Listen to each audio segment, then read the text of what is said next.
বিভিন্ন কম্পিটিটিভ এক্সামের জন্য আমাদের স্পোকেনের পাশাপাশি ইংলিশ গ্রামার জানাও বেশ গুরুত্বপূর্ণ। ঠিক এভাবেই আমরা আজকের এই ক্লাসটি সাজিয়েছি ইংলিশ গ্রামার এবং ইংলিশ স্পোকেন এই দুটোর সমন্বয়ে।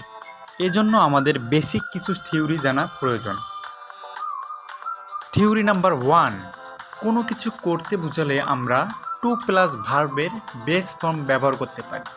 যেমন টু গো যেতে, টু ইট খেতে, টু লার্ন শিখতে।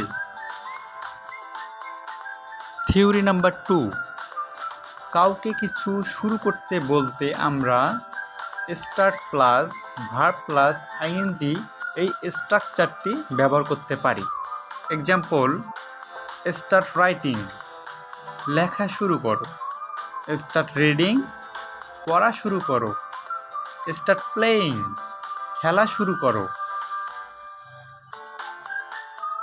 ঠিক একইভাবে কোনো কিছু বন্ধ করতে বলতে আমরা stop plus verb plus ING ব্যবহার করতে পারি।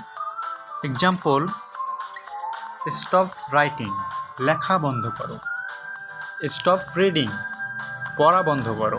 থিওরি নাম্বার 3, কোনো কিছু করার সময় হয়েছে অর্থে it is time to plus ভার্বের বেস ফর্ম ব্যবহার করা যেতে পারে। যেমন ইট ইজ টাইম টু ইট খাওয়ার সময় হয়েছে, it is time to read পড়ার সময় হয়েছে। স্পোকেনের পাশাপাশি গ্রামার এই দুটোই একসাথে নিজের আয়ত্তে নিতে চাইলে চ্যানেলটি সাবস্ক্রাইব করবেন এবং পাশে থাকবেন।